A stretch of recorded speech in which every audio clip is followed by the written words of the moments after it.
inmediatamente. Ya, empezamos las clases el día 27 de abril.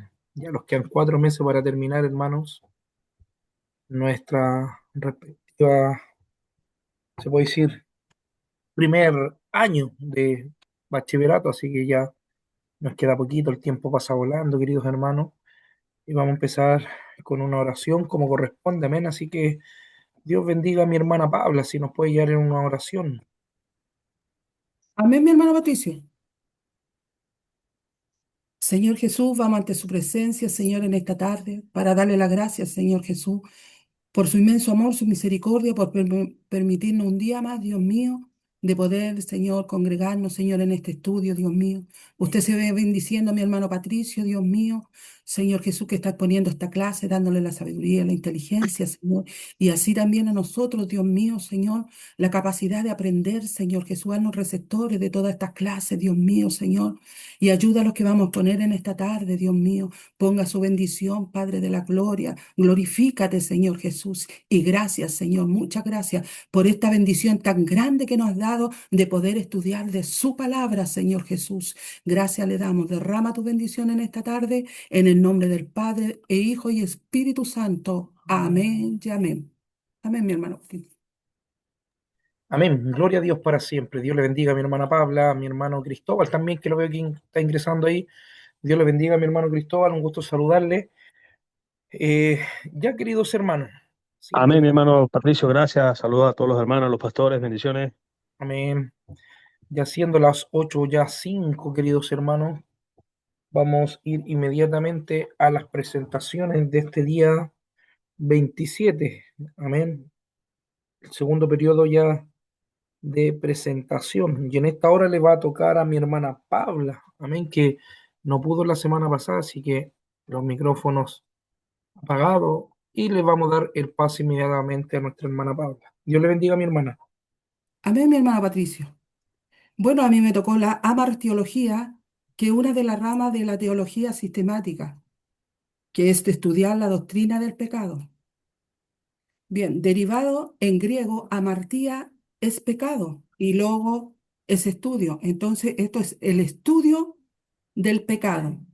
El estudio analiza el origen y la naturaleza, alcance y consecuencia del pecado en la humanidad y su relación con Dios. Explica la rebelión humana y apunta a la necesidad de la salvación. La definición del pecado es lo que va en contra de lo que Dios ha establecido, lo contrario a las normas divinas y atributos de Dios y voluntad y naturaleza de Dios. ¿Cómo pecamos? Con actitudes, pensamientos y obras. Como nos dice en Primera de Juan 3:4, todo aquel que comete pecado infringe también la ley, pues el pecado es infracción a la ley. Es desobedecer y violación de cualquiera de las normas, atributos de Dios, transgresión a la acción de violar, quebrantar, desobedecer una ley y norma de Dios. También vamos a pasar el estudio, hermano Jeremías. ¿Se ve la pantalla? Sí, se ve. Amén. Y aquí está la presentación. Amén. Amartiología, la realidad del pecado. Una exploración profunda de la naturaleza, origen y consecuencia del pecado según su doctrina cristiana.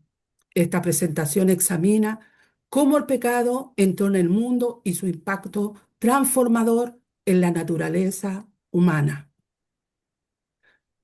El origen del pecado, la caída de Lucifer.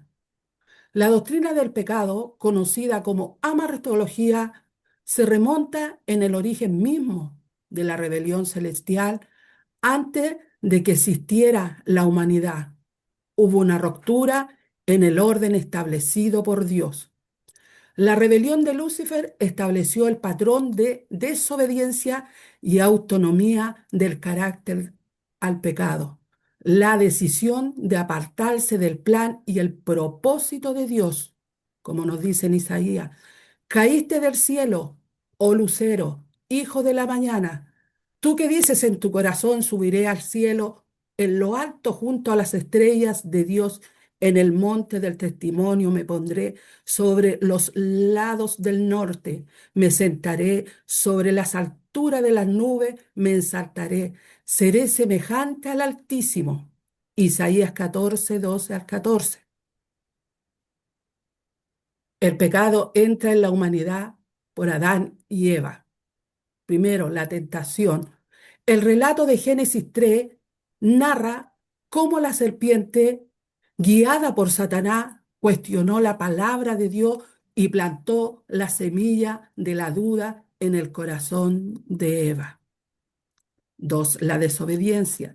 Adán y Eva tomaron la decisión consciente de desobedecer el único mandato que Dios le había dado, comiendo del fruto prohibido. Número 3, la caída. La esencia del pecado, una decisión personal estimulada por el orgullo y el deseo de ser como Dios, determinando su propio destino. La corrupción. El pecado se introdujo en la humanidad correspondiendo su naturaleza y estableciendo un patrón que afectaría a todas las generaciones futuras. La naturaleza del pecado, infracción y rebelión. El pecado no es simplemente un error, una falta, sino una condición fundamental que define nuestra relación con Dios. Su naturaleza profunda se revela en múltiples dimensiones. Infracción de la ley. Cualquier acción o omisión o estado que esté en oposición a la ley moral de Dios es transgredir los límites establecidos por el Creador. Rebelión activa, una actitud liberada de independencia y oposición de Dios. No solo es hacer algo malo, sino rechazar la autoridad divina. Error y desviación. El término hebreo chata significa errar al blanco, mientras que el griego amartía implica fallar en el propósito para el cual fuimos creados. Consecuencia del pecado, La caída del hombre. la caída del hombre. El pecado original. El pecado de Adán no fue solo un acto personal, sino que afectó a toda la raza humana por la unión de Adán con la humanidad. Todos heredamos su naturaleza caída, corrupción total. La naturaleza humana se volvió depravada en todas sus dimensiones, mental, emocional, espiritual y física. Somos incapaces de agradar verdaderamente a Dios por nuestros propios esfuerzos. Condenación y heredad. Romanos 5, 12 al 18 explica cómo el pecado de uno trajo condenación a todos, estableciendo una relación de representación entre Adán y su descendencia, como lo dice en Romanos, por cuanto todos pecaron, están destituidos de la gloria de Dios, siendo justificados gratuitamente por su gracia mediante la redención que es Cristo Jesús. Romanos 3, 23 y 24. La forma del pecado en la Humanidad. humanidad. La Escritura nos revela que el pecado entra en nuestras vidas de tres maneras distintas, pero interrelacionadas, comprenden estas tres dimensiones. Nos da una división completa de nuestra condición pecaminosa. Primero, por herencia, debido a la caída de Adán, todos sus descendientes han heredado una naturaleza pecaminosa. No nacemos naturales, sino con una inclinación natural hacia el pecado. He aquí en maldad he sido formado y en pecado me concibió mi madre. Salmo 51, 5. Esta verdad refleja en la experiencia universal. Todos los niños, sin intuición, naturalmente eligen desobedecer la naturaleza pecaminosa. Es transmitida de generación en generación, no por imitación, sino por herencia biológica y espiritual. 2. Por imputación. Romanos 5:12, que es pecado de Adán, fue imputado, atribuido a todos sus descendientes. Esto significa, en la justicia de Dios somos considerados culpables por la transgresión original de Adán. No solo heredamos la naturaleza pecaminosa, sino también la culpa por el primer pecado. Esta doctrina, aunque difícil de comprender completamente, explica por todo nacemos bajo la condenación del pecado, incluso antes de cometer actos pecaminosos propios. 3. Por elección. Cada ser humano elige voluntariamente pecar. La experiencia diaria confirma esta verdad. Desobedecemos a Dios por decisión propia, ejerciendo nuestra libre voluntad en rebelión contra Él. Esta dimensión personal del pecado significa que cada individuo es responsable de sus propias transgresiones. No podemos culpar a Adán, a nuestros padres o a nuestra naturaleza. Somos culpables por nuestras propias decisiones, conscientes de desobedecer a Dios. Mitos comunes sobre el pecado. Existen diversas concepciones erróneas sobre la naturaleza del pecado, que minimiza su gravedad y consecuencia. Es fundamental clarificar estos conceptos para comprender plenamente la realidad espiritual. Un mito. El pecado es solo una debilidad humana, pero no, no es solo una debilidad humana. ¿Verdad este mito? El pecado es una rebelión activa y deliberada contra Dios. No es simplemente un fallo o una imperfección, sino una traición contra el Creador que nos dio la vida estableciendo los estándares morales. Mito 2. Dios es autor del pecado, pero la verdad, Dios es absolutamente santo y aborrece el pecado. Con toda su naturaleza, Él no crea ni causa el pecado, aunque permite la libertad que los seres humanos usan para rebelarse contra Él. La responsabilidad es completamente nuestra. Y aquí viene un mito que casi siempre se dice: el pecado no tiene consecuencias graves. La verdad, la consecuencia del pecado son profundas y eternas. No solo afectan nuestra relación con Dios en esta vida, sino que determinan nuestro destino eterno.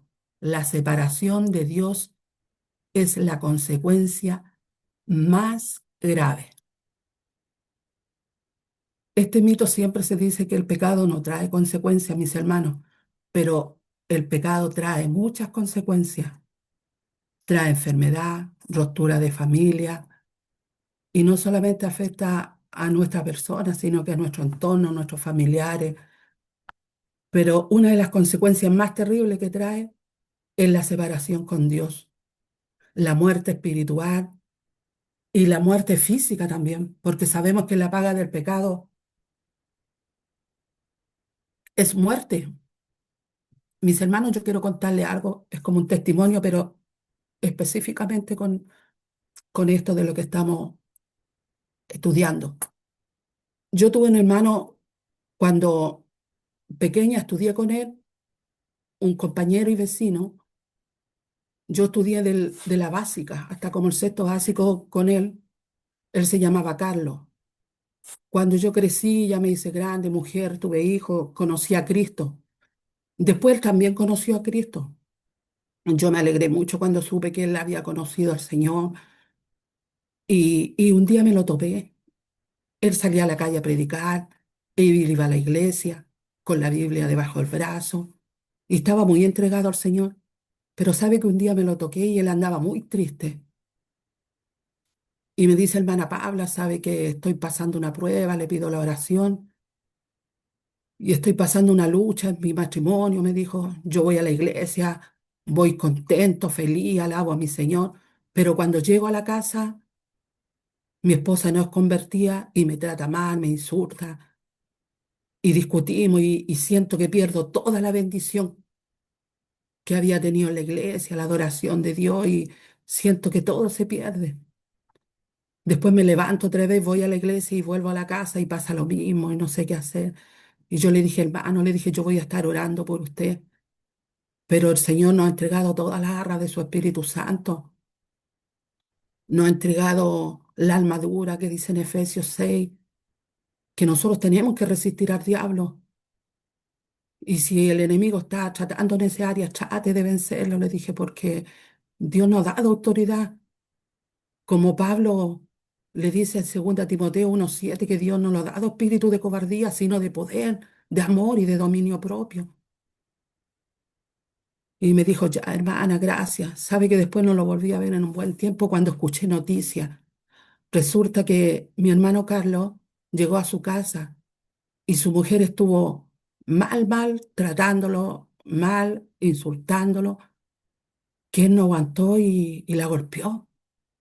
Y la golpeó mucho.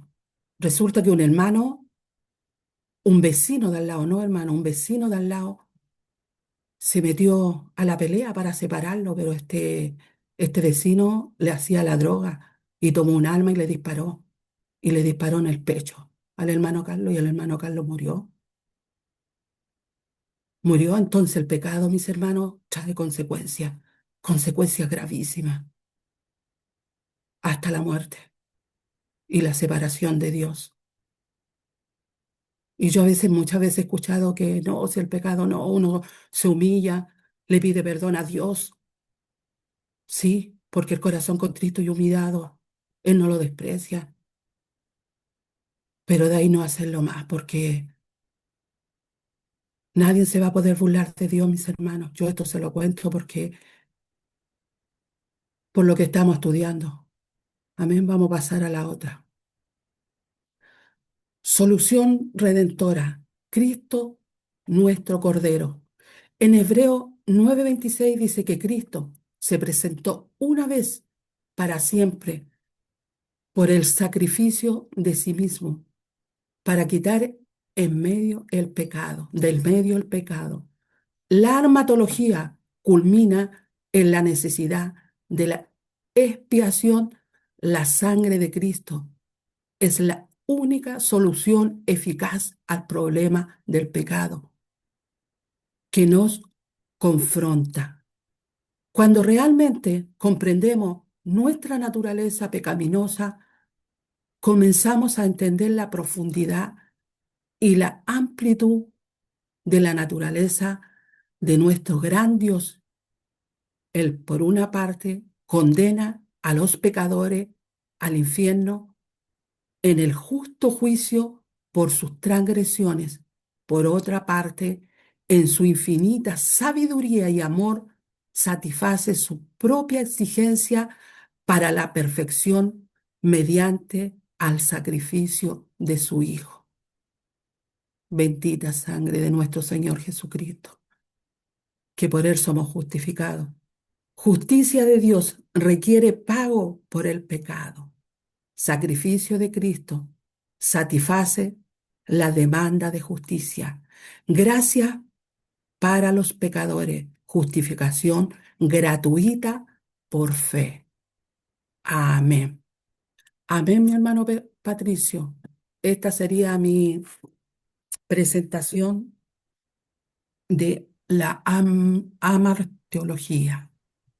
Amén. Dios le bendiga a mi hermana Paula. Amén.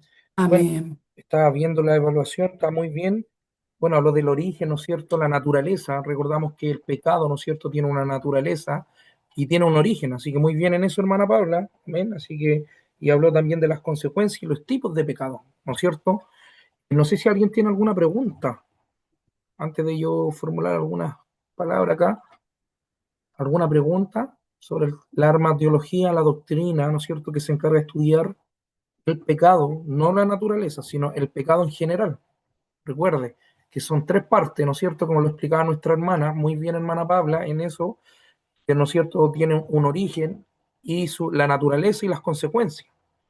Entonces, tú, muy bien en eso. Alguien que quiera aportar, muy bien el tema de los mitos, hermana Pabla. Amén. Muy bien, porque recuerden que, por ejemplo, igual hasta el día de hoy hay algunos hermanos que creen, de hecho, hermanos muy conocidos míos que creen que el Dios también creó el mal, o sea, que Dios también creó el pecado. Entonces, ese es una herejía, hermano. Dios nunca creó el pecado. Amén. Porque es lo contrario a la ley divina. Recuerde que en Dios hay una ley divina, ¿ya? No es la misma ley que se le dio a Moisés, hay una ley divina. Y en esa ley divina, en la esencia de Dios, Dios, ¿no es cierto?, no, no tiene nada de oscuridad, nada de malo en él. No hay nada. Entonces decir de que Dios también creó lo bueno y lo malo, eso es una herejía. ¿Por qué? Porque le quitamos inmediatamente la deidad a un ser perfecto, santo, puro. Amén. Para que ustedes los puedan considerar, porque algunos creen eso, pero que aquí nadie crea eso de que Dios también creó el mal. Hay un versículo, pero eso está fuera de contexto. Amén. No sé si alguien quiere hacer una pregunta, queridos hermanos.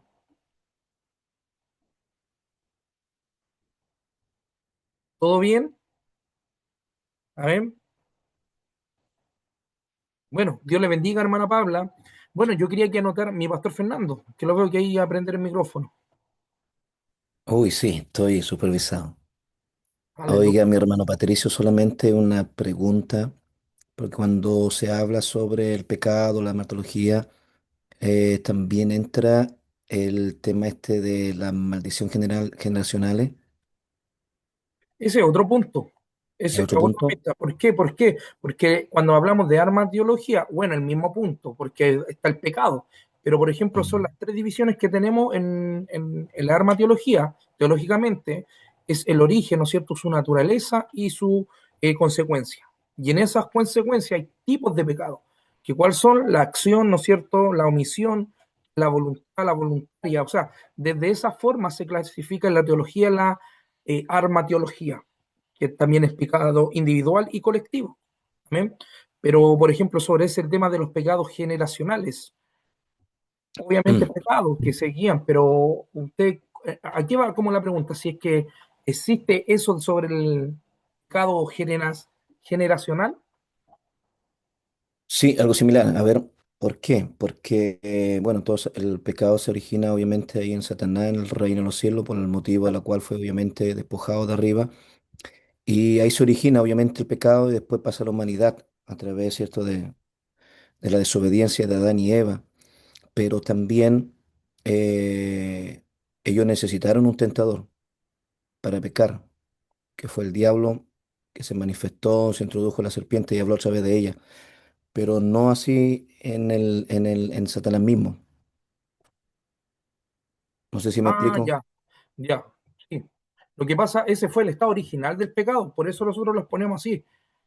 ¿Ya? Y esa palabra, ¿no es cierto? Paractogma es una palabra paractogma, que ahí sale en eso. Y eso significa caída y desviación, o sea que fue en la naturaleza del enemigo, en sí. No es que a él le pusieron esa creatividad de maldad. No sé si entiendo o lo quiero hacer entender, mi pastor, a lo que se refiere. Que el pecado a él no le fue imputado al diablo, sino que fue el pecado en su origen, como lo dice la teología, ¿no es cierto? Que fue una acción individualmente del enemigo. Exacto, nació de Exacto, él. exacto, nació de él. Entonces, esos son los tipos de pecado. Número uno, ¿no es cierto?, que es la acción, tenemos también la omisión, el pecado de omisión. Recuerda que el pecado de omisión, esto sobre todo se manifiesta más en todo, porque sabiendo así, sabemos lo que tenemos que hacer, no lo hacemos. De hecho, caímos nosotros, por ejemplo, en muchas formas en la desobediencia, en el pecado de omisión. Pero esa palabra del enemigo, para que lo pueda buscar, significa caída o desviación. ¿Y qué quiere decir? Que obviamente el enemigo cayó y se desvió. Entonces, eso, mi pastor. No sé si está bien, no sé si entiende.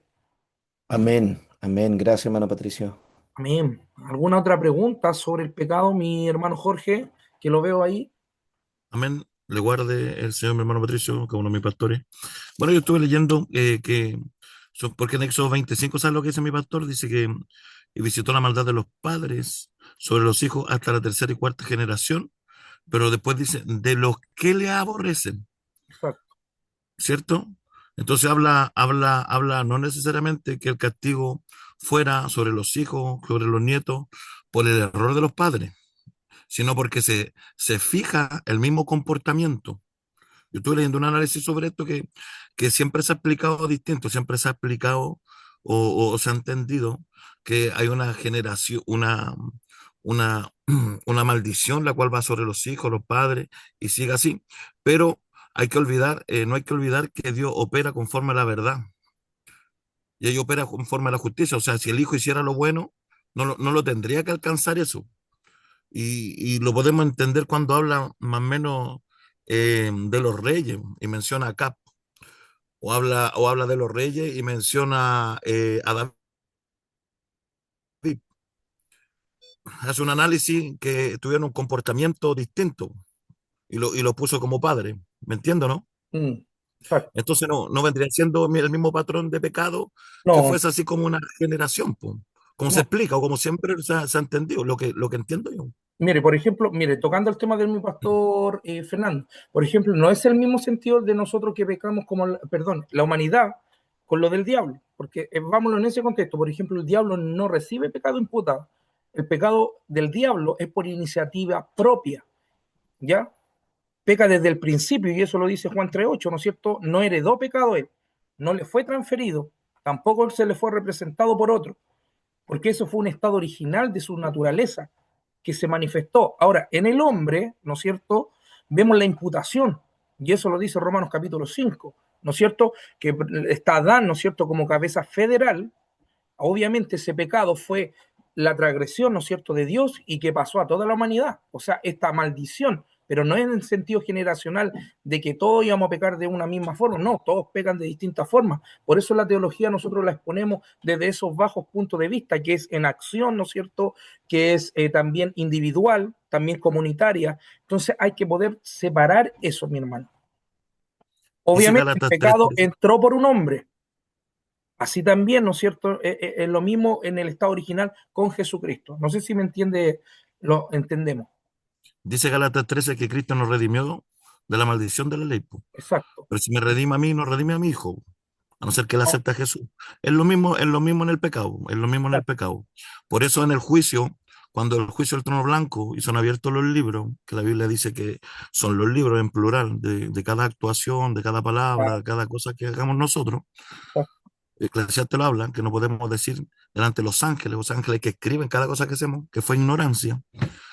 A nosotros se nos va a culpar no por lo que hicieron nuestros padres, No, sino de por lo hecho, que hicimos nosotros. Entonces, eso te bota todo lo demás, po.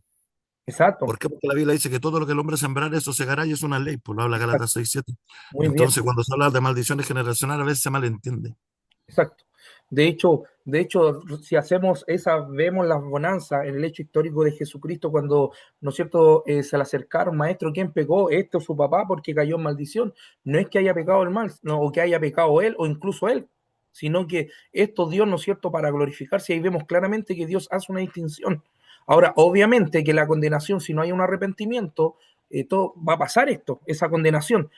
A ver, pongámoslo en un caso extremo, por ejemplo, una persona que ha sido drogadicta o delincuente. Por ejemplo, ahí vemos la consecuencia del pecado, que heredan no la maldición, sino la consecuencia puede quizá en ese momento, el hijo va a seguir también, no sé, siendo un delincuente, ¿me entiende por qué? Porque el enemigo, esa potestad igual, esto tiene que ver meramente con algo espiritual, igual hermano Jorge, ¿me entiende? Pero obviamente en esa naturaleza se van a manifestar muchos pecados más. Pero cada persona, cada individuo va a tener que individualmente presentarse ante el gran trono blanco.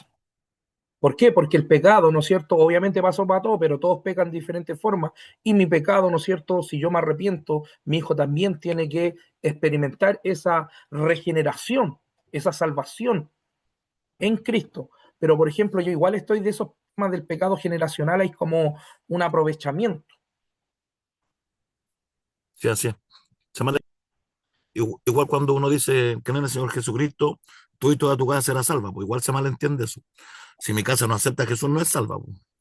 Exacto. Entonces, son Pero hay, conceptos erróneos que se sacan de contexto. exacto, pero por ejemplo en esa promesa yo tengo, bueno, igual, porque depende de cada fe y de cada, por ejemplo, obviamente es hasta fuera de contexto como usted lo dice, pero por ejemplo hay una palabra que dice, es la que usted dijo, ¿no es cierto? Que si yo creo, yo y mi casa, bueno, también puede ser, yo no me puedo discutir la fe también, hermano Jorge, de algún padre la conectividad que tenga con Dios. ¿Por qué? Porque ese padre puede ser un intercedor también por su hijo. Entonces Dios, vemos ahí en la soberanía de Dios que Dios puede incluso no tan solo salvar a su hijo, sino también a la familia completo. Ahí depende, ya entra el juego, el rol de la fe, entra muchas cosas. Yo ese Sí, sí, no. versículo, yo ese versículo, por ejemplo, a mi parecer, yo lo creo, o sea, en el ámbito espiritual, porque recuerda que la Biblia se interpreta espiritual, ¿no es cierto? Y literalmente. En lo literal está fuera, sacado de contexto. Pero si yo lo tomo espiritualmente para poder, no sé, por mi fe, creo que mis hijas y mi esposa van a ser salvas, no porque ellas estén caminando, sino porque Dios va a hacer una obra. Yo creo que Dios puede hacer una obra. Entonces yo tampoco no puedo meterme, se puede decir, a cuestionar la fe de un padre que me diga, ¿sabes qué? Yo tengo una fe tal que yo y mi casa va a ser salvo. Amén, gloria al Señor, le digo yo. Pero obviamente ese texto está fuera de contexto. Eso es. Yo creo que todos Claro. queremos que nuestra familia va a ser salva. Sí, amén. Entonces, claro, todos lo confiamos. Pero Exacto, eso es porque en base a una comparativa. exacto. Muy bien, mi hermano Jorge. Amén. Así que muy bien eso. Y recuerde que el pecado, ¿no es cierto? Obviamente desde Adán pasó esta maldición, ¿no es cierto? Que no es, yo no la veo generacional para nada, sino que cada individuo, de hecho, eso es lo lindo de la teología, que nos enseñan los tipos de pecado. Y una de ellas es la omisión, ¿no es cierto? El pecado de acción, el pecado individual. Entonces, todos esos pecados, hermano, cada persona o cada individuo, ¿no es cierto?, sin tener a Cristo se manifiesta de distintas formas. Amén. ¿Alguna otra pregunta? Muy buena la exposición, mi hermana Pabla. No sé si quiere aportar a alguien más, algún pastor, que veo a mi pastor Jorge también, mi pastor Josué. Sí, hermano Patricio, por lo que estaban hablando, porque entra por imputación, herencia y voluntad propia. Exacto, voluntad propia. Muy bien, mi En la hermana Pabla. voluntad propia es la omisión. Exacto. Muy bien, muy bien. Este tema del pecado es muy bueno, hermano, porque, por ejemplo, hay varias posturas, de hecho, nuestras mismas líneas. ¿Ya? Mi pastor Josué, no sé si ahí lo veo en cámara, Dios me lo bendiga.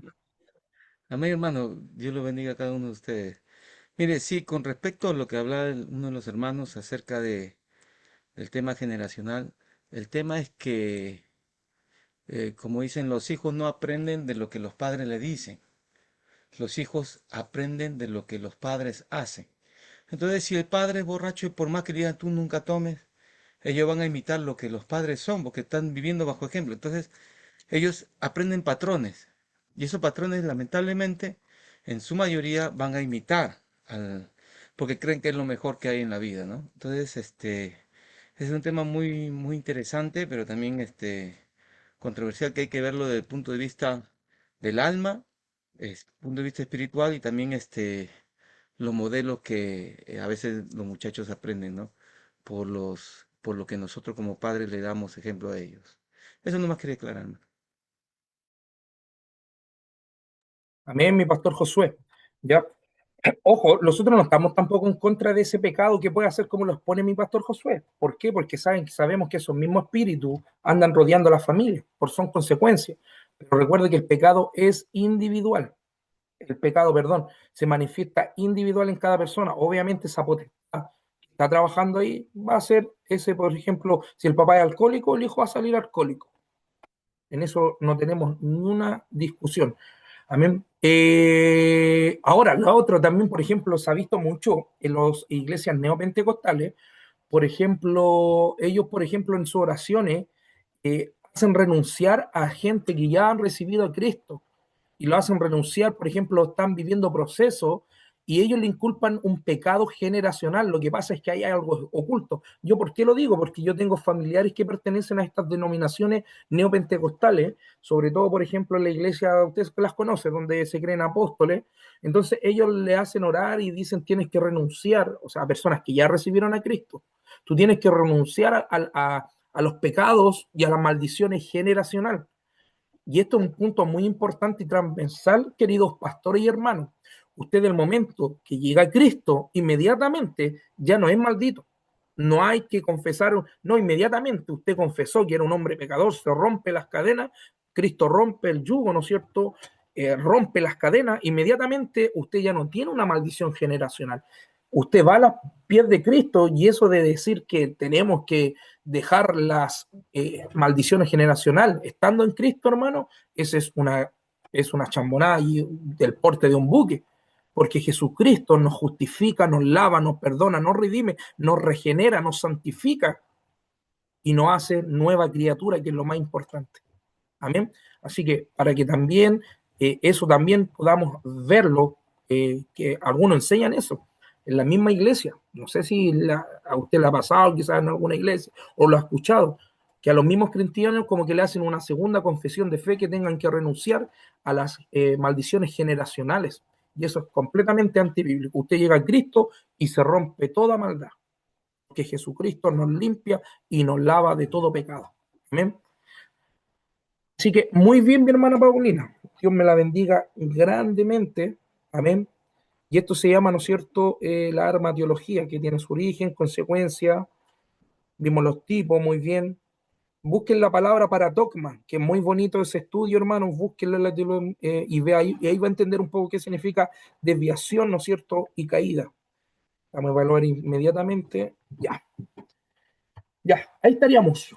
Dios me la bendiga y pasamos inmediatamente a nuestro siguiente hermano, que es mi hermano Samuel. Por ahí, mi hermano Samuel. Dios me lo bendiga, mi hermano Samuel. Un gusto saludarle. Amén, amén, mi hermano Patricio. Mi hermano amado, le damos el pase. Dios me lo bendiga grandemente. Amén, amén. Bueno, gracias al Señor por esta oportunidad que Dios me concede. Y bueno, a mí se me ha entregado este tema, la temática de la teología propia. Bueno, la teología propia es una rama de la teología sistemática, centrada en el estudio directo de Dios, su ser, atributos, obra y su naturaleza trinitaria. La teología propia busca comprender quién es Dios en sí mismo, basándose en la revelación bíblica y su actual mover en la historia. ¿Cuál es el enfoque de la teología propia? Bueno, su enfoque se centra en la doctrina de Dios, su carácter, su existencia y sus atributos. El propósito de la teología propia busca conocer y dar a conocer al único Dios verdadero para adorarlo y diferenciándolo de los dioses falsos y filosofías humanas. Bueno, el alcance de la teología propia es estudiar y exponer a Dios en el contexto de la Trinidad, que a menudo se distingue de otras ramas de la teología, como la cristología y la neumatología. Bueno, y la importancia de la teología propia es ayudar a entender la relación entre Dios y la humanidad, su creación y su providencia. Bueno, el estudio de la teología propia busca transformar la vida del creyente al acercarlo a la comprensión de Dios, más allá de una teología académica. La pregunta que nosotros muchas veces nos hacemos, ¿podremos estudiar a Dios y entender a Dios? Bueno, desde nuestra óptica cristiana, que hemos experimentado en el nuevo nacimiento, sí podemos hacerlo. ¿Por qué? Porque tenemos dos factores grandes, dos factores potentes, grandes, que podría decirse, que es la palabra del Señor, que bueno, que es inspirada por Dios, como dice Pablo en 1 Timoteo capítulo 3, versículo 16, donde dice que toda la escritura es inspirada por Dios y es útil para enseñar. Y justamente en este tema del conocimiento de Dios podemos aprender porque es útil para enseñar, para corregir, para redarguir e instruir en justicia. Así que tenemos esta ayuda, contamos que es la palabra del Señor para poder conocerlo a Él. Y por otra parte también tenemos la ayuda indispensable del Espíritu Santo de Dios, quien es el inspirador de las Escrituras, entendiendo que, como dice la palabra del Señor, que los santos hombres de Dios, siendo inspirados, ¿cierto?, por el Espíritu, nos hablaron la palabra. Y el mismo Espíritu también a nosotros, a los oyentes, a los lectores, nos da la iluminación, es decir, nos abre el entendimiento para comprender las Escrituras. Bueno, y bajo estos conceptos, nosotros podríamos entender y comprender, no a lo mejor a cabalidad, pero sí entender en alguna manera lo que Dios se revela al hombre para poder entender su esencia. Bueno, hay muchas creencias y filosofías que hablan acerca de Dios, que también voy a tomar un poquito de esto, hablar una pequeña porción. Bueno, y tenemos una filosofía que postulan y promueven su filosofía y sus creencias. Por ejemplo, tenemos el dinamismo, que ellos postulan que Dios es una energía impersonal. El dualismo, que hay dos dioses o fuerzas supremas antogénicas que son coiguales en poder. Y el panteísmo, que Dios es todo y todo es Dios. Bueno, eso es lo que postulan ellos, lo promueven. El deísmo, que Dios creó al mundo, pero no es el sustentador del mundo. Y el ateísmo, que niegan a Dios y lo excluyen de toda la creación. Bueno, son todas esas postulaciones humanas, ¿cierto? Nosotros entendemos, como dice Pablo en 1 Corintios 2:14, dice que el hombre natural no percibe las cosas que son del espíritu, porque esto se ha de discernir espiritualmente. Y obviamente la sabiduría del hombre terrenal, del hombre que no ha conocido a Dios, es una sabiduría terrenal, diabólica y animal. Entonces, tenemos que tener también ese concepto claro de que la filosofía del hombre es diabólica, pero nosotros tenemos la sabiduría de Dios, por eso podemos comprender a cabalidad y un poco más lo que es el Señor. Bueno, la teología propia se centra en el estudio directo de Dios, su ser y su esencia. ¿Qué es la esencia de Dios? Bueno, la esencia de Dios se define como el conjunto de características permanentes e invariables que definen la naturaleza de algo o de alguien. Bueno, su primera característica invariable que define a Dios es como dice Jesucristo en Juan capítulo 4, versículo 24. Jesucristo dice, Dios es espíritu, ¿cierto? Y esa es la primera característica que podemos ver. ¿Qué significa esto? Que Dios no tiene cuerpo físico, es incorpóreo, es intangible, inmaterial, ¿cierto? Él es el Dios invisible, lo dice en las Escrituras, en 1 Timoteo capítulo 1, versículo 17. Dice, por tanto, el Rey de los siglos, inmortal, invisible, nos da a entender de que Dios es invisible, que Dios es espíritu. 1 Timoteo 6, 16, dice, el único que tiene la inmortalidad, que habita en luz inaccesible, a quien ninguno de los hombres ha visto ni puede ver. Por tanto, amados hermanos, esta naturaleza, ¿cierto?, indica que no está limitado por el tiempo, el espacio ni la materia, porque Dios es espíritu. A Dios le contemplamos por medio de Jesucristo. Pues por medio de Él nosotros podemos contemplar a Dios y llegar a Dios. Porque Jesucristo, como dice Colosenses capítulo 1, versículo 17, dice que Él es la imagen del Dios invisible. Y el autor de los Hebreos también en el capítulo 1, versículo 3, dice que Él siendo el resplandor de su gloria, la imagen misma de su sustancia. Por lo tanto, a través de Cristo nosotros podemos llegar a Dios y conocer a Dios. Dios no tiene límites físicos ni está sujeto a materia. Como es espíritu, es omnisciente, es omnipresente y omnipotente. Y lo grafica el salmista en el Salmo 139, versículo 7, donde dice, ¿dónde me iré de tu espíritu? ¿Dónde huiré de tu presencia? Por lo tanto, Dios es espíritu y Dios, como es espíritu, está en todo lugar. Él se mueve en todo tiempo. Nada lo sujeta, no está sujeto a ninguna ley, ni del tiempo, ni de la materia, ni de nada de lo creado. Dios, dice la palabra, dice que es Dios en su esencia. Dios se refiere a lo que es en sí mismo, más allá de sus acciones o atributos. Habla de un ser necesario, autosuficiente, un ser que subsiste en sí mismo, que es aseidad. Bueno, esta es otra característica. ¿Qué significa la palabra aseidad? Existencia propia. La aseidad viene del latín ase, que significa por sí mismo, que significa que Dios existe por sí mismo, no depende de nada ni de nadie para ser o existir. ¿Qué implica su aseidad? Número uno, su autosuficiencia, su autoexistencia y su independencia total. Cuando hablamos de su autosuficiencia, eso quiere decir que no necesita el universo ni ninguna cosa creada para él existir, o como si él necesitara de algo. No, él es completo porque él es Dios. Él no necesita nada de nosotros, nada de ninguna cosa creada. Él sigue siendo Dios con o sin su creación. Su autoexistencia. Dios no fue causado, no es la causa de algo, ni tampoco creado. Dios no tiene origen. Amén.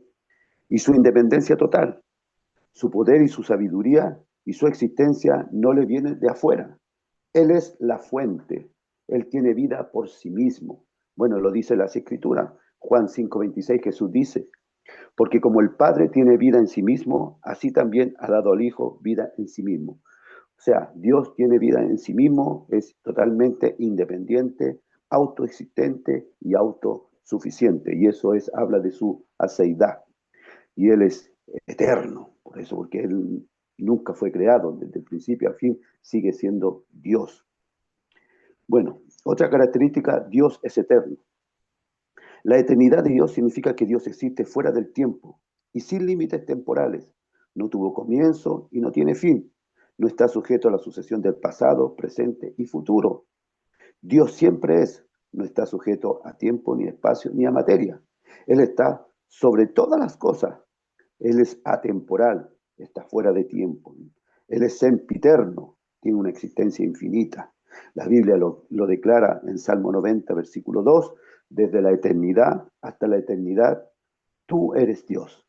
Y como dice el apóstol Pedro en su segunda carta, capítulo 3, versículo 8, que para Dios 1000 años como un día y un día es como 1000 años. O sea, Dios se mueve en el tiempo, para Él un día no es nada. O sea, Él se maneja en el tiempo. ¿Por qué? Porque está fuera del tiempo, porque es atemporal. Y Él no cambia, Él es el mismo, siempre, siempre el mismo, de eternidad hasta eternidad, Él sigue siendo el mismo. Por eso, en su tercera característica, Dios es inmutable. ¿Qué significa que es inmutable? Que no cambia, como dice Malaquías capítulo 3, versículo 6, porque yo Jehová no cambio. Es decir, que su esencia no cambia, su carácter no cambia. Dios no es inalterable, no es invariable. Santiago lo dice en el capítulo 1, versículo 17, en el cual no hay mudanza ni sombra de variación. O sea, Dios no varía. Dios siempre es, no va en aumento ni disminuye. Él es eterno y Él es perfecto. Su justicia no cambia, su amor no cambia, todos sus atributos nunca cambian. Él sigue siendo el mismo en todo su ser y en toda su esencia. Por tanto, Él es el mismo, no tiene principio ni tiene fin. ¿Por qué? Porque Él es inmortal. ¿Qué quiere decir esto? Que la inmortalidad de Dios significa que Dios no puede morir ni deja de existir. No es solo que vive para siempre, sino que la muerte es imposible para Él. Entonces vemos que Él es la fuente de la vida misma. Es la fuente de la vida. Aquí la palabra del Señor dice en 1 Timoteo capítulo 6, versículo 16, dice que el único que tiene la inmortalidad, que habita en luz inaccesible. Es decir, que Dios es inmortal. Ahora, hay muchas preguntas que también circulan. Por ejemplo, una vez se preguntó, hace mucho tiempo, se preguntó sobre los seres celestiales que también son inmortales. O tal vez nosotros mismos, que nosotros, como dice Pablo en los Corintios, ¿cierto? Que dice que este cuerpo mortal se vestirá de inmortalidad. Y la otra también pregunta que se hace, que Dios puso eternidad en el corazón del hombre.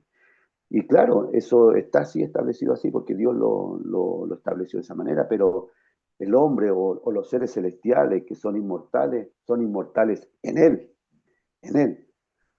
Nosotros dependemos de Él. Nosotros vamos a ser inmortales cuando este cuerpo sea glorificado, pero vamos a ser inmortales en Él.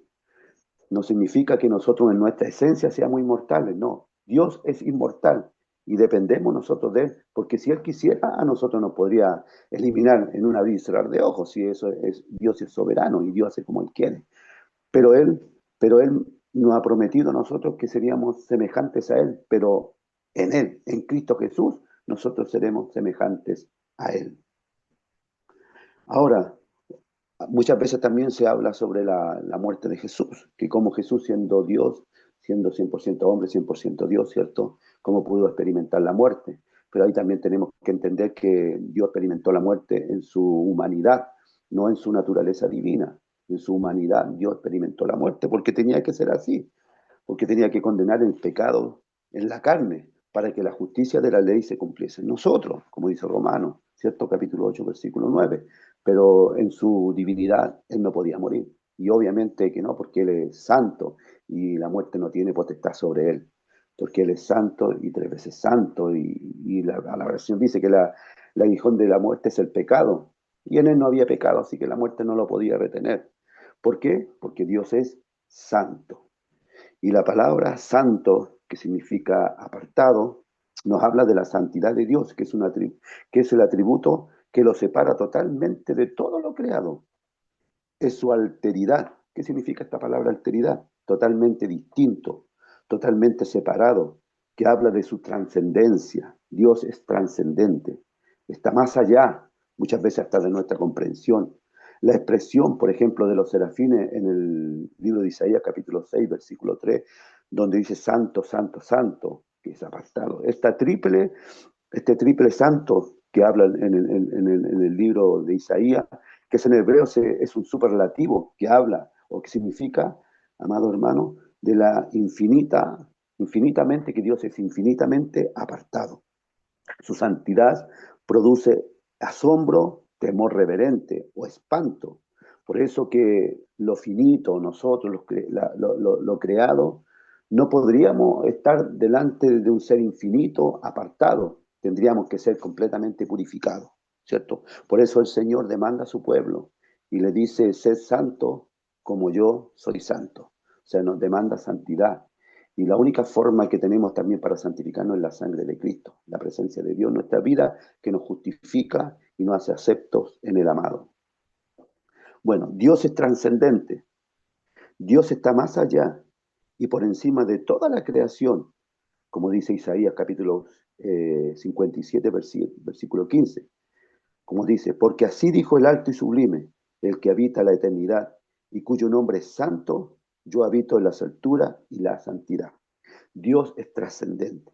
Su trascendencia lo hace totalmente y absolutamente independiente. El universo podría no existir y Dios sigue siendo Dios, ¿cierto? Seguiría siendo el mismo. Aún Él parado en la nada, seguiría siendo Dios. Él no necesita de nada. Y es trascendente. No podríamos, a ver, humanamente hablando, no podríamos llegar a Él. Es inalcanzable. Por eso Jesucristo dice, Dios es espíritu y los que lo adoran deben adorarlo en espíritu. La única forma es en espíritu. En Cristo Jesús podríamos llegar a Él, porque Él es trascendente, está más allá, está más allá. Y aún nosotros, con todo el conocimiento que el hombre pudiera tener acerca de Dios, no podríamos comprenderlo en su totalidad. Por eso el salmista en el Salmo 139, versículo 7, él dice, tal conocimiento es demasiado para mí. Mucho el conocimiento de Dios, el poder entender el Dios es tan tremendo, amado hermano, que el mismo apóstol Pablo en el libro de los Romanos dice, oh, profundidad de la riqueza y la sabiduría y la ciencia de Dios, cuán insondables son sus juicios e inescrutables sus caminos. O sea, es como inaveriguable. O sea, si nos sumergiéramos a lo más profundo para escarbar y entender a Dios, no podríamos porque no tiene fin, no tiene límite, ¿cierto? Pero nosotros sabemos que también, como Dios es trascendente, también Dios se revela al hombre, se revela, se da a conocer, porque también parte de su trascendencia también es inmanente. ¿Qué quiere decir esto? Que Dios también está presente, es un Dios cercano, sobre todo en las cosas creadas. Dios creó todas las cosas, ¿cierto? Y Él está fuera de todas las cosas porque Él lo creó todo. La Biblia dice en Colosenses capítulo 1, versículo 7, dice que Él es antes de todas las cosas. Él lo creó y todas las cosas en Él subsisten. O sea, Él está en la creación misma, lo sostiene, ¿cierto? Todas las cosas en Él subsisten. El autor de los Hebreos en el capítulo 1, versículo 3 dice, quien sustenta todas las cosas con la palabra de su poder. Y esto es lo grandioso, amados hermanos, porque Dios, a pesar de que es tan lejano, es tan extenso, es tan trascendente, pero Él es inmanente, cercano.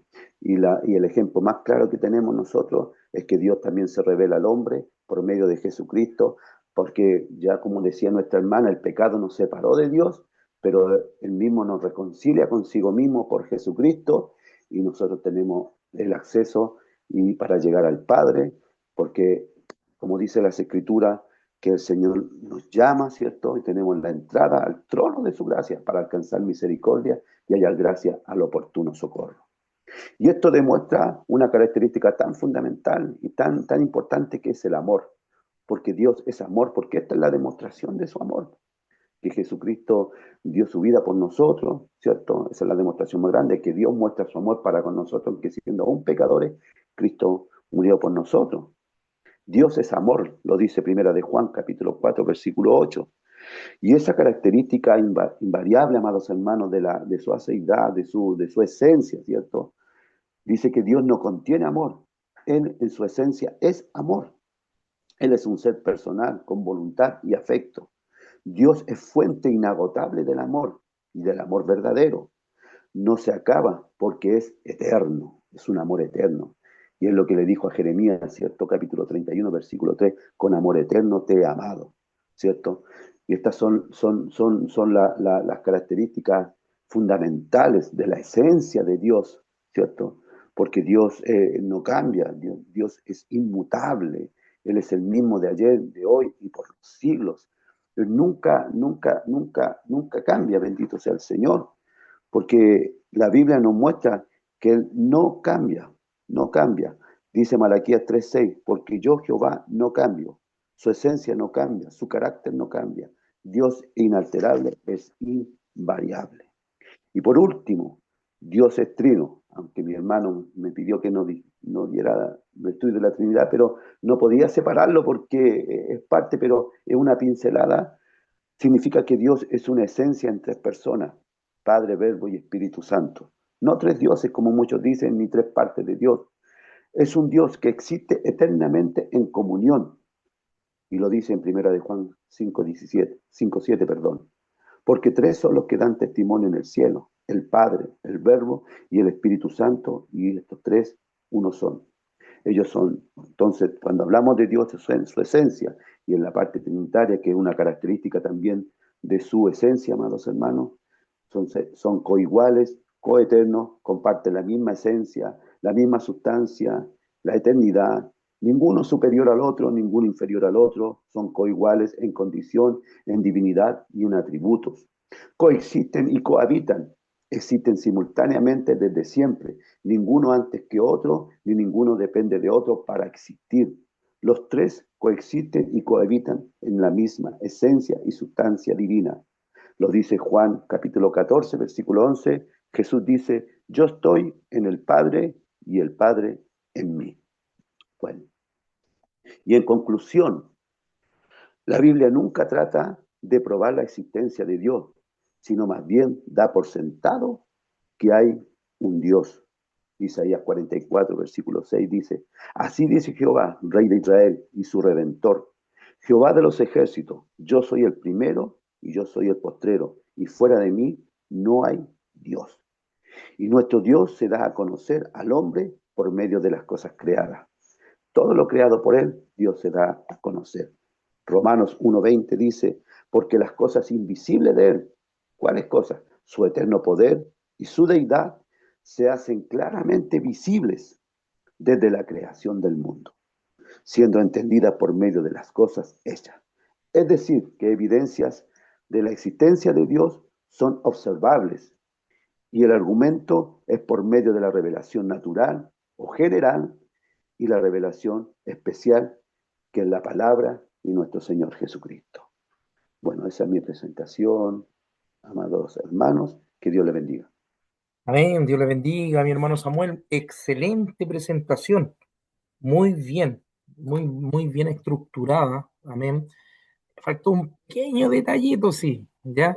Pero no, muy bien. Los atributos incomunicables, que era lo también poder hacer esa distinción, que eran los atributos morales incomunicables. Amén.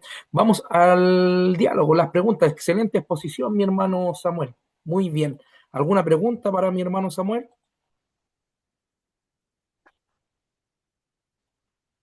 ¿O alguien que quiera aportar también algo a esta presentación sobre la teología propia, que es en sí la sustancia y la persona de Dios, ¿no es cierto?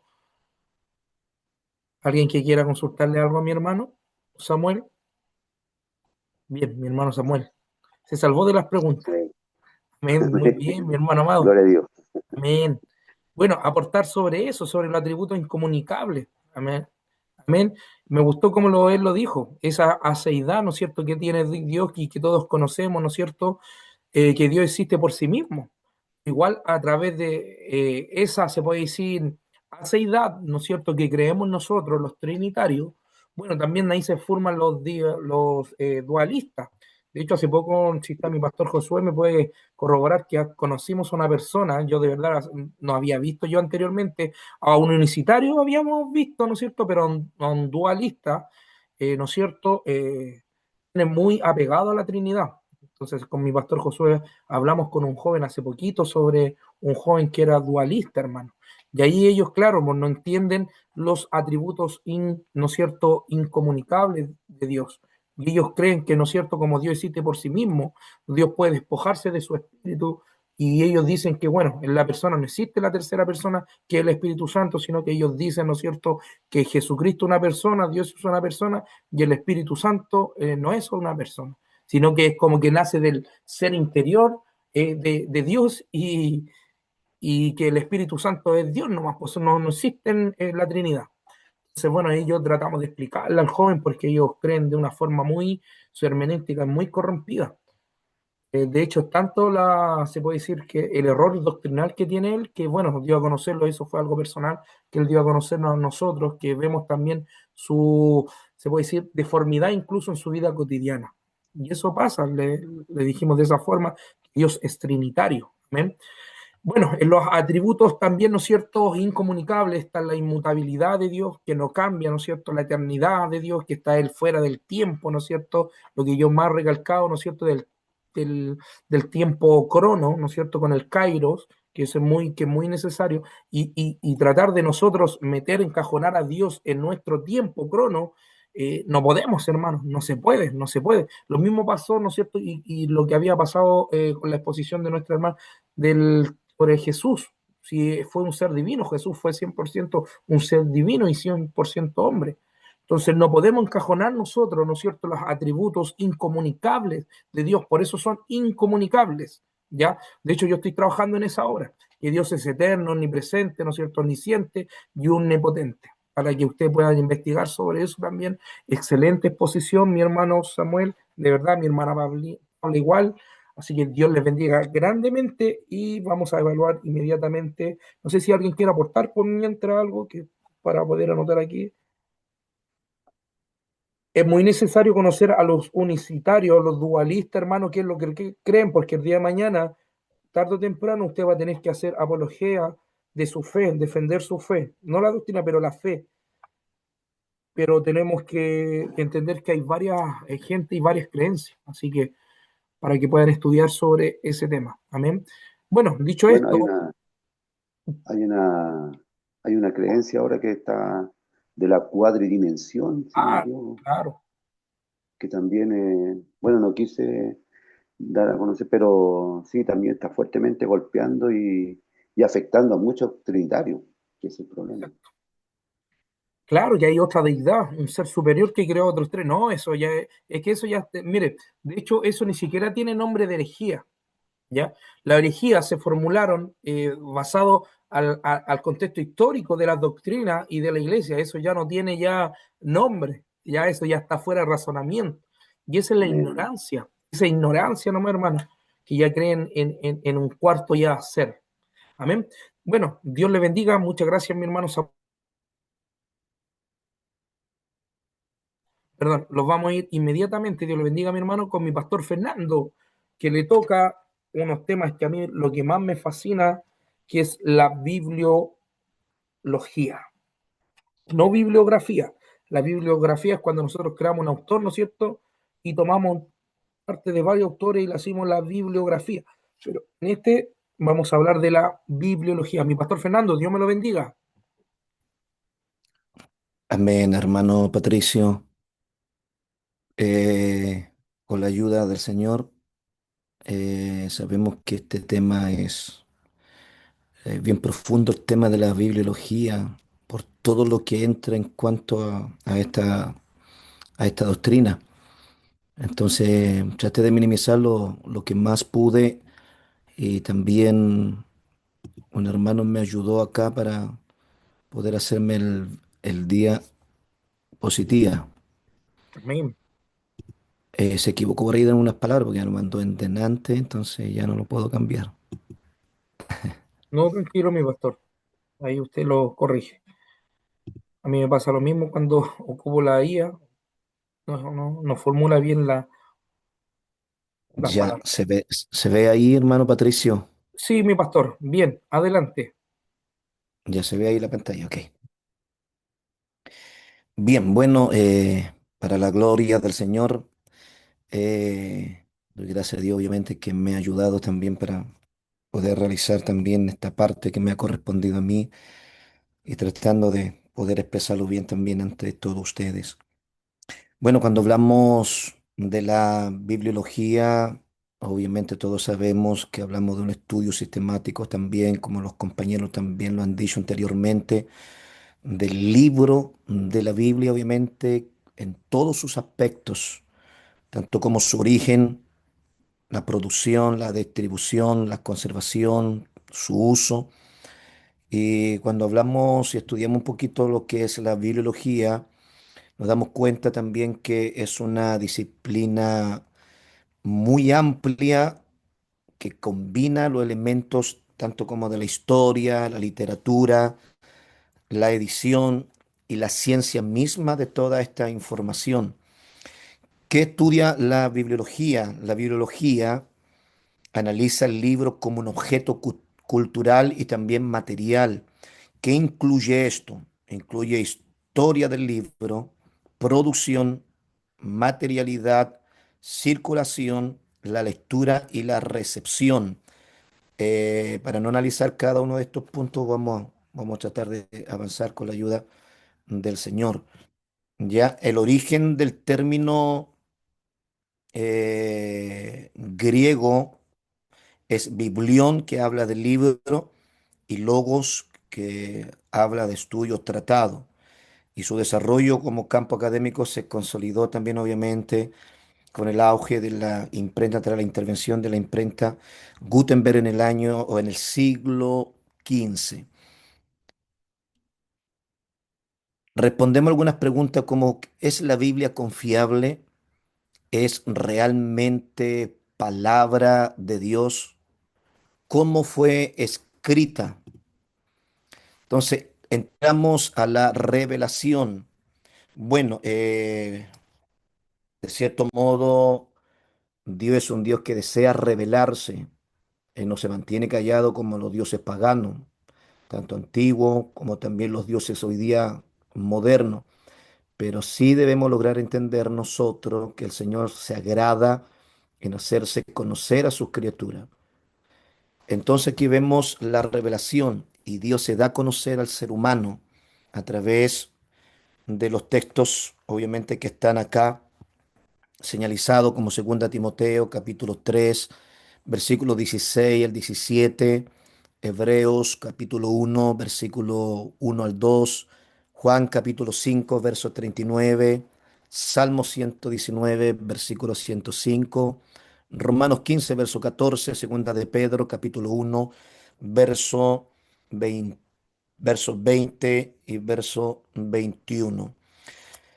Lo importante de esto es que la biología permite que nosotros podamos comprender cómo los libros han influenciado en la transmisión del conocimiento, en la transmisión de la cultura y las ideas a lo largo de todo el tiempo.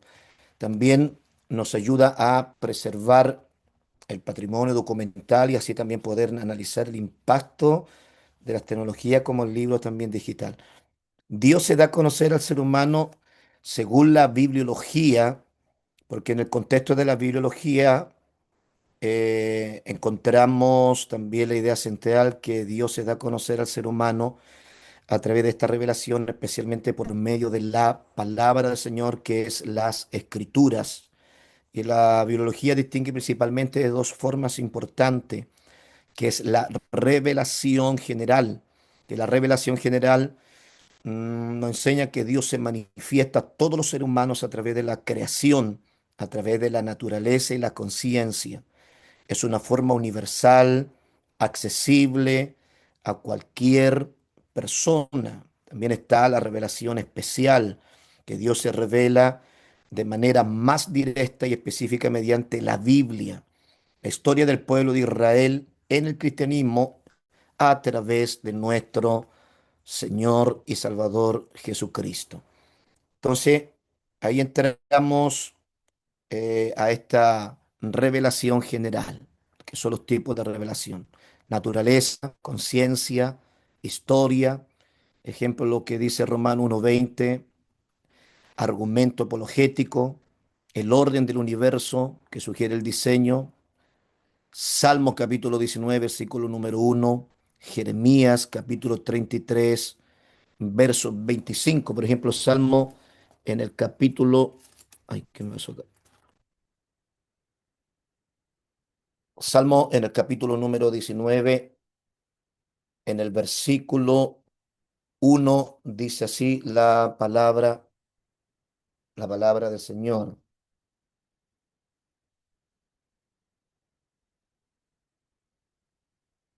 Los cielos cuentan la gloria de Dios y el firmamento anuncia la obra de sus manos. Los cielos y el firmamento, recuerda la creación, obviamente, y la gloria de Dios, su poder, su sabiduría, su honor y su adoración. Y la Biblia presenta el orden natural como evidencia de que hay autor detrás de todo esto. También está la revelación especial.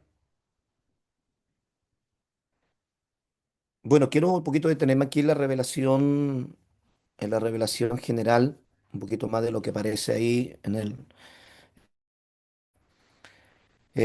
cuando el argumento apologético en cuanto a la revelación general sostiene que Dios se da a conocer a todos los seres humanos por medio de la creación, el orden del universo, la conciencia moral, de modo que nadie está completamente sin testimonio de la existencia de nuestro Dios. Y ahí nos aparece obviamente la idea central, que es universal, accesible a todas las personas, es continua porque siempre presente en la experiencia humana. También no depende de conocer la Biblia, sino de observar también la realidad. Desde esta base, la apologética argumenta que el mundo mismo apunta hacia un creador. Y está también obviamente el argumento como lógico, el origen del universo, está el argumento teleológico, el diseño, el argumento moral, que nos habla de la existencia de una conciencia moral, noción obviamente del bien y del mal, que sugiere una fuente moral superior. También está la experiencia humana universal, que habla de la tendencia humana a lo trascendente, lo religioso, lo espiritual, en vista como evidencia de que el ser humano puede percibir algo más allá de lo material. Y está obviamente el fundamento bíblico dentro de la biología cristiana, y este argumento se apoya en textos como el Salmo capítulo 19, que aparece ahí en el versículo número 1, dice, los cielos cuentan la gloria de Dios, y como también Romanos capítulo número 1, verso 20, donde dice también ese texto, lo invisible de Dios se hace visible por medio de la creación. Entonces, la apologética dentro de la biología reconoce que la revelación general sí revela que Dios existe y algunos de sus atributos que son anunciados por medio de su poder y también por medio de su sabiduría. Eh, por eso se considera necesaria la revelación especial que está centrada en la Biblia y que también está centrada también en nuestro Señor y Salvador Jesucristo. Revelación especial es la forma en que Dios se da a conocer de manera directa, clara y específica, más allá de lo que se puede percibir solo observando la naturaleza. Y en una definición sencilla, es la comunicación de Dios al ser humano por medios concretos como la Biblia, que son las escrituras, la persona de Jesucristo, mensajes dados por medio de profetas y también mensajes dados por medios de los apóstoles. En resumen de esto, el argumento también apologético en cuanto a esto de la revelación general afirma que la existencia, el orden divino, el orden del universo y la conciencia humana funcionan como señales que apuntan hacia Dios. Todo apunta hacia Dios y ofrecen obviamente una base racional para que podamos creer en Él. Y cuando hablamos de la revelación especial, dentro también la idea central, en particular, no todos reciben de la misma manera ni el mismo momento histórico. Es redentora porque comunica el plan de salvación, es clara en su contenido porque revela quién es Dios y qué quiere también el Señor del ser humano. Y también, como dice ahí, la Biblia, que son las escrituras, la Biblia es el principal medio según la bibliología, porque es inspirada por Dios, comunica su voluntad, comunica su carácter y tiene unidad a lo largo de los libros como desde Génesis hasta el Nuevo Testamento. En la historia, Dios actúa en eventos concretos. Por ejemplo, la historia de Israel. Se revela el Señor a través de acciones y no solamente en palabra. En la persona de Cristo. Lo damos cuenta que en el cristianismo la revelación alcanza su punto culminante en Jesucristo, considerando la manifestación plena de nuestro Dios. En el argumento apologético de la revelación especial, nos habla que la defensa racional de esta revelación se apoya en varios puntos. La fidelidad histórica de la Biblia, que se argumenta que los textos bíblicos tienen respaldo histórico y transmisión confiable. Tiene también respaldo cumplimiento de las profecías. Se presenta como evidencia de un origen divino del mensaje. Coherencia interna. A pesar de múltiples autores y siglos de diferencia, el mensaje sigue manteniendo la unidad temática y también tiene un impacto transformador, porque el cambio en la vida de individuos y sociedades se interpreta como la evidencia práctica de la veracidad de las escrituras. Ya, entonces por eso hablamos de la revelación especial y en lo que ustedes ven aquí está minimizado. La Biblia es la escritura, es la persona de Jesucristo y a través de los mensajes dados por los profetas y también los apóstoles. A diferencia de la revelación general, la creación, la conciencia, la revelación especial transmite verdades precisas como el plan de salvación. Cristo es la escritura, más específicamente y salvadora.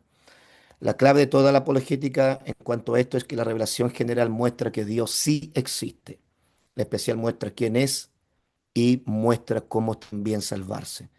La revelación especial es cuando Dios se da a conocer de forma directa y de una forma específica, principalmente a través de la Biblia y de Jesucristo, mostrando las verdades que el ser humano no podría descubrir por sí mismo. La inspiración de la Biblia, la doctrina central de la bibliología, versículo clave, la encontramos ahí en 2 Timoteo capítulo 3, en el verso número 16, que nos enseña que toda la escritura es inspirada por Dios. La definición es que Dios guió a los autores humanos para escribir exactamente lo lo que él realmente quiso. La Biblia tiene la inspiración, la teoría, exposición y que refuta obviamente alguna que es la inspiración natural, que la inspiración natural, ahí es pon, quiere decir exposición, se equivocaron ahí, imposición natural, solo talentos humanos. También habla de la inspiración parcial, que nos enseña solo algunas partes de la Biblia que son inspiradas por Dios, especialmente las que tratan temas espirituales, morales, mientras que otras partes, historia, ciencia, detalle, etcétera, podrían contener errores humanos. Dictado mecánico, donde enseña que Dios dicta palabra por palabra sin personalidad. Y aquí también me gustaría compartir un poquitito sobre las teorías de la exposición o la exposición bíblica, porque en el contexto de la bibliología puede referirse a la explicación y también a la interpretación que se detalla en un texto bíblico. A ver, me explico cómo se expone su significado. Está la teoría de la inspiración, muy común en la biología, que eso explica cómo Dios inspiró los textos de la Biblia. Está la teoría también de la revelación, que se relaciona con lo que veníamos preguntando, lo que veníamos hablando sobre la revelación general y también la revelación especial. ¿Cómo es solo talento humano? Por ejemplo, pasamos acá. La palabra correcta es que la inspiración verbal plenaria enseña que toda la escritura plenaria y cada una de sus palabras verbal fueron inspiradas por Dios, sin error en su mensaje original. Verbal explica que cada palabra importa. Plenaria significa que viene todo de la escritura. Por eso Pablo dice, toda la escritura es inspirada. Y segunda de Pedro, capítulo 1, verso 21 nos enseña que Dios guió a los autores humanos. Eh, hay una, hay una idea de solo talento humano que también me gustaría compartir un poquitito y detenerme acá, que sería afirmar que la Biblia fue escrita únicamente por capacidad humana. Eh, Eso se refería a la inteligencia humana, la creatividad humana y la experiencia humana. Y ellos enseñan sin la intervención ni la guía divina, como cualquier otra obra literaria o histórica. Pero esa postura suele llamarse visión naturalista en la Biblia. ¿Por qué? Porque niega la inspiración divina. ¿Qué es lo que es la inspiración natural? En términos puede prestarse a confusión en muchas oportunidades. En la teología a veces se usa para describir una idea equivocada.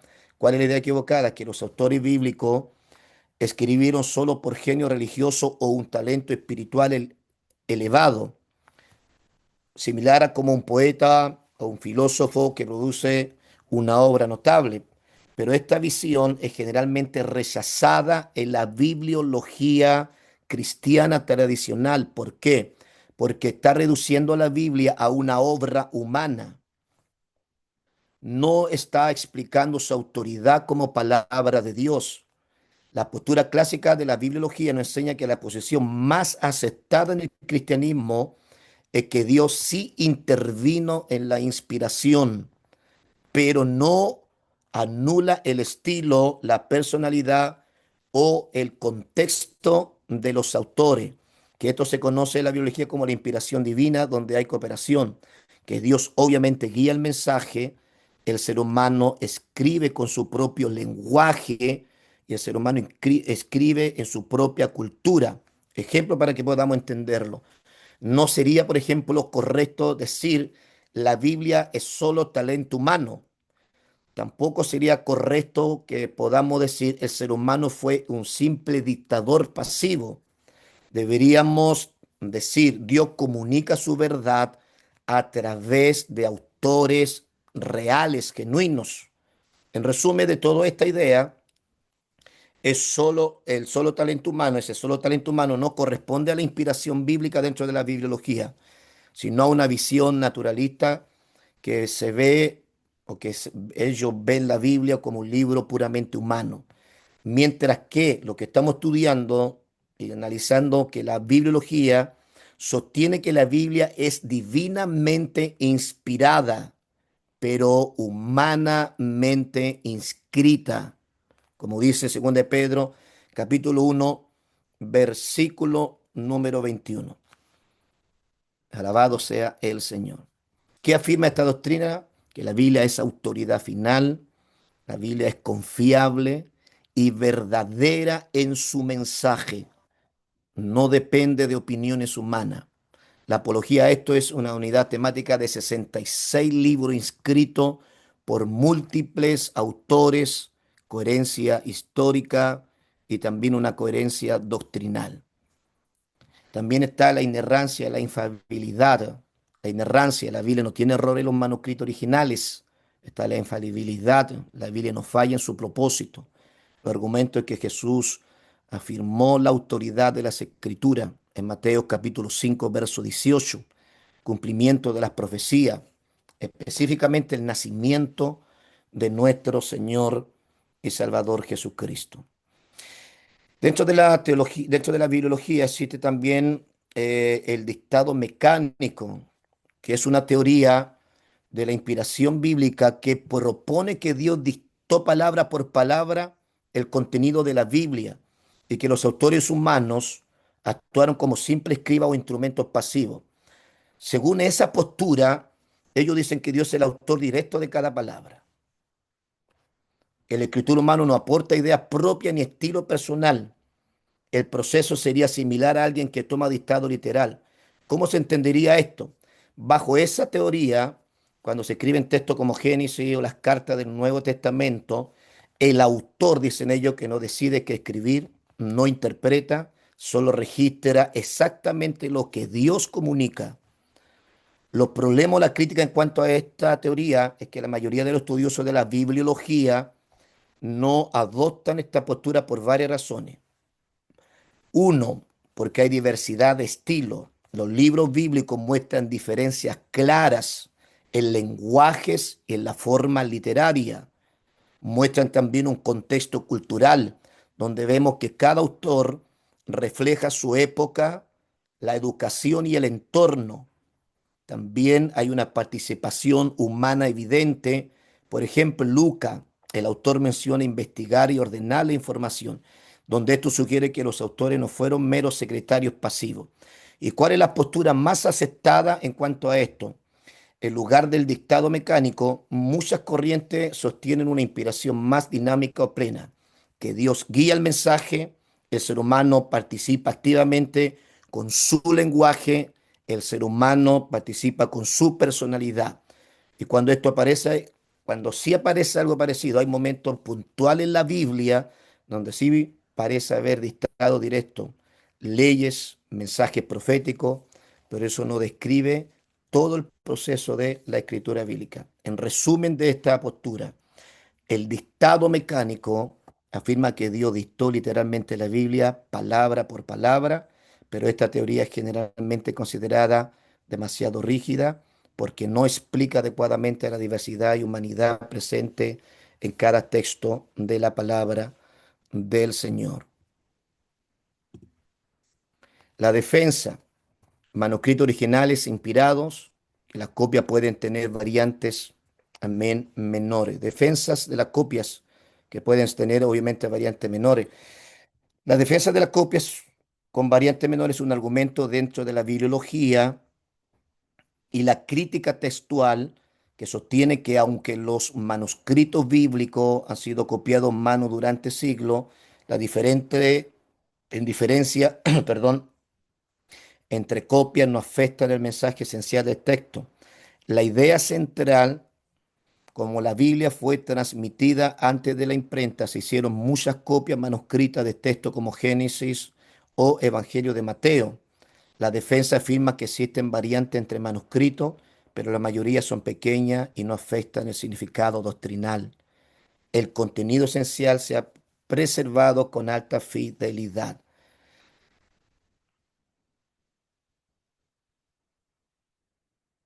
La base de la crítica textual, la disciplina que estudia esto es la crítica textual que busca reconstruir el texto original lo más fielmente posible. La importancia de la apologética. Este argumento se usa para defender que la Biblia es confiable a pesar de su transmisión histórica. No hay pérdida significativa del contenido original. La fe cristiana no depende de textos corruptos o alterados. En algunos, por ejemplo, algunos pasajes del Nuevo Testamento, como el final del Evangelio de Marcos, existen variantes entre manuscritos antiguos. Sin embargo, ninguna variante cambia doctrinas fundamentales. Los estudiosos pueden identificar qué partes son las originales. La defensa de la copia son variantes menores, afirman que aunque existen diferentes entre manuscritos bíblicos, estas son pequeñas, identificables y no afectan el mensaje esencial de la Biblia, lo que respalda su confiabilidad histórica y también textual. Entonces pasamos al canon bíblico. ¿Qué libros pertenecen a la Biblia? Tanto en el Antiguo Testamento, que son reconocidos por el pueblo judío. Y ahí entramos, wow, ya a profundizarnos bastante dentro de lo que es el canon del Antiguo Testamento. Incluye los 39 libros de la tradición cristiana protestante. Están agrupados, por ejemplo, el Pentateuco, los históricos, poéticos, sapenciales, están los profetas en el canon del Nuevo Testamento, incluye los 27 libros, están los evangelios, están historia como el libro de los Hechos, cartas paulinas, cartas generales, Apocalipsis, y, y avanzamos con la ayuda del Señor. En el Nuevo Testamento están los criterios, la apostolicidad, la ortodoxia, uso de la iglesia primitiva. Eso importante, no fue la iglesia lo que creó el canon, sino que fue reconocido como, se reconoció como libros también inspirados. Bueno, canon, todos sabemos qué significa canon, lo hemos estudiado por acá, es regla, medida, lista oficial. El canon bíblico es la lista de libros que son reconocidos como inspiración de Dios, que varía ligeramente según la tradición cristiana. Y también está el Antiguo Testamento, que fueron reconocidos por el pueblo judío, como la Torá, donde entra también, son los libros fundamentales como Génesis, Éxodo, Levítico, Número, y también Deuteronomio, donde entran los Nivitas, que son libros de los profetas, Ketubín, que son los escritos, y también entra también en resumen el canon judío, que tiene 24 libros, equivalente a los 89 libros del Antiguo Testamento, y también en el judaísmo, que estos libros son considerados la escritura sagrada inspirada y constituyen el fundamento de la fe, historia y la ley religiosa. Y en el Nuevo Testamento, cuando hablamos de criterios ortodoxos, que es importante también darnos el tiempo de poder aclarar un poquito esto, eh, los criterios ortodoxos para el Nuevo Testamento, la tradición de la Iglesia ortodoxa se basan en una sola lista humana, sino en el reconocimiento progresivo de los libros de la Iglesia que ya se usaba en la liturgia y se consideraba fieles a la fe apostólica. Está la apostolicidad, también está la ortodoxia doctrinal, que habla del contenido que debía estar en armonía con la fe que se transmitía por la Iglesia, el uso litúrgico, la tradición continua, ejemplo, el apoyo de figuras como ahí entra la edificación espiritual. Y está también, obviamente, el simple hecho de la tradición ortodoxa, donde un libro del Nuevo Testamento es válido. Viene de la era apostólica, porque es fiel a la doctrina de la Iglesia, se usa en la liturgia y es aceptada por la tradición universal.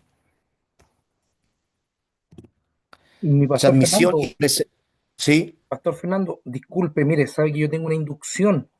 Más o menos lo podríamos hablar la transmisión y la preservación y el miércoles seguimos con esta presentación. sí. Bueno, como usted lo diga, lo que pasa que como la biología trae, entonces si yo Sí, me daba más o menos lo que estaba apareciendo ahí, no se iba a entender mucho. claro. Entonces, terminamos la transmisión y la preservación. ¿Y le parece, mi pastor, que continuamos el miércoles? Sí, no hay problema, como usted diga. Ya, mi pastor amado, un abrazo. Dele hermano.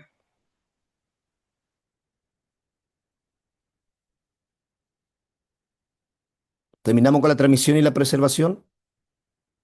Sí, amén. Eso entendí. Sí, sí, mi Ah, ya, pastor, ok. amén.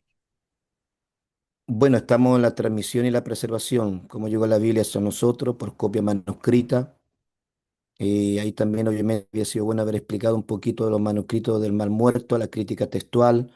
Entra también el argumento apologético que la Biblia es el texto antiguo mejor preservado de la historia, en comparación también obviamente con Homero y también la Biblia, como señala ahí la historia de los miles de manuscritos. Ahí terminaríamos, hermano Patricio, para no echar la autoridad de la Biblia. Amén. Muy bien, mi pastor amado, muy bien, muy profundo. Y como usted dice, tiene mucho que aportarnos también porque la bibliología es un área a mí de la que más me fascina, la teología sistemática. Amén. Así que le pido que me disculpe mi pastor Fernando, pero tengo ahora una reunión y tengo, bueno, una charla de presentación con el segundo ciclo del bachillerato. Así que, ¿le parece que lo dejamos el miércoles? Sí, mi hermano Patricio, no hay problema. Si el tema lo que pasa es que, como dice usted, la virología, Es muy profundo. wow. Sí, Sí, y haber dado así algo minimizado, sí, uno se entiende mucho. sí. Amén, mi pastor. Seguimos el Amén. miércoles. Ya. Amén.